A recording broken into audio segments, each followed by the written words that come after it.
جی بسم اللہ الرحمن الرحیم. علی محمد خان صاحب کے وکلاء جناب علی زمان صاحب، ایڈوکیٹ علی زمان صاحب اور ایڈوکیٹ عامر زیب صاحب ہمارے پاس بیٹھے ہوئے ہیں. کل بھی علی محمد خان صاحب کی ہیئرنگ ہوئی تھی اینٹی کرپشن کورٹ پشاور میں، اور آج ہائی کورٹ میں بھی ہیئرنگ ہوئی ہے.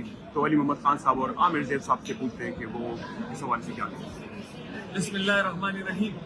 جیسا کہ سب کو پتہ ہے کہ ایک وساطیت حکومت جتنا ظلم کر سکتی تھی کر رہی ہے اور کر رہے ہیں، لیکن ہم سب ورکر عمران خان صاحب کے ساتھ ہیں اور انشاءاللہ جب تک زندہ ہے ہم خان صاحب کے ساتھ کھڑے رہیں گے. جس طرح کہ کل ہم نے دیکھا جو فصلی بٹیرے تھے جنہوں نے حکومت میں رہ کے مزے کیے تھے یا کرپشن کیا، ہمیں تو پتہ نہیں ہے، لیکن ہو سکتا ہے کرپشن کیے ہو اس لیے انہوں نے خان صاحب کا ساتھ چھوڑا ہے.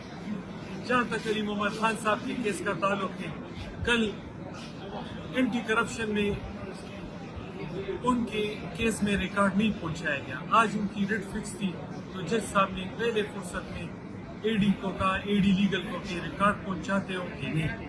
اگر نہیں پہنچاتے تو پھر انہوں نے کہا ہم قانون کے مطابق آپ کے خلاف ایکشن لیں گے. انہوں نے یقین دہانی کرے کہ 22 تاریخ کو سیشن جج مردان کی عدالت میں ریکارڈ پیش کریں گے. ہم پوری امید ہے کہ انشاءاللہ ہفتے کے دن علی محمد خان صاحب ہمارے ساتھ ہوں گے. آپ سب سے بھی دعاؤں کی اپیل ہے کہ خان صاحب کے لیے بھی دعائیں کریں اور علی محمد خان صاحب کے لیے بھی دعا کریں.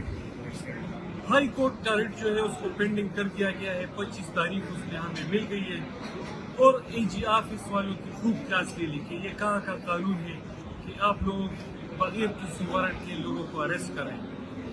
میری قوم سے یہی اپیل ہے، خاص کر علی محمد خان کے لیے، کہ دعا کریں کہ ہفتے کے دن وہ ہمارے ساتھ موجود ہو. والسلام.